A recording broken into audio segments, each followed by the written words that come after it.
हमारे preventive programme सारे ही effective हुए। द डेवलपमेंट पार्टनर्स जो फॉरेन फंडेड हमारे जो डिफरेंट प्रोग्राम्स हैं, लोगों की अवेयरनेस के हवाले से डिफरेंट प्रोग्राम्स हो रहे थे और हमारी हेल्थ केयर प्रोफेशनल्स की ट्रेनिंग्स के हवाले से हमारी जो कम्युनिकेटेबल डिजीज़ है ना, वो तेज़ी से फैलनी शुरू हो गई हैं कि अभी HIV एड्स में हम देख लें, फैसलाबाद में 6000 के करीब जो पेशेंट हैं वो ट्रीटमेंट पे हैं। मैं WHO के साथ कंसल्टेंसी कर रही थी as a third party monitor, जो इनके पोलियो वैक्सीन का जो है प्रोजेक्ट है नंबर 1, और इसके अलावा मर्सी कोर में भी हेल्थ का एक प्रोजेक्ट था जिसमें अवेयरनेस सेशंस दी जाती थी। उसको as a coordinator I was leading. तो उसमें बच्चों की जर्नल जो है उनका एक हेल्थ का पूरा रिकॉर्ड रखा जाता था और किस तरह से उन्होंने अपनी हेल्थ को मेंटेन रखना है, कौन कौन सी चीज़ें ज़रूरी हैं उस हवाले से, जिसमें हेल्थ एंड हाइजीन, मेडिसिन और हॉस्पिटल्स के अंदर सपोर्ट। और हम ये इंश्योर कराते थे कि हेल्थ के हवाले से कोई भी सर्विस हो जो ज़रूरी हो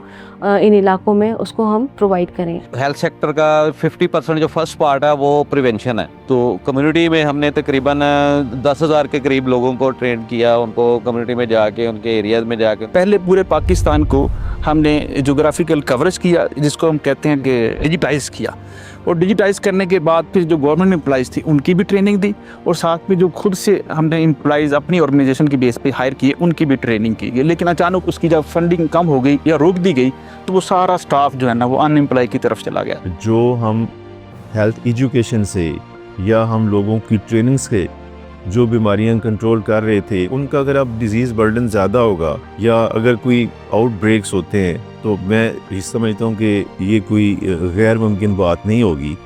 ये इस तरह के चैलेंजेस हमें फेस करने पड़ सकते हैं।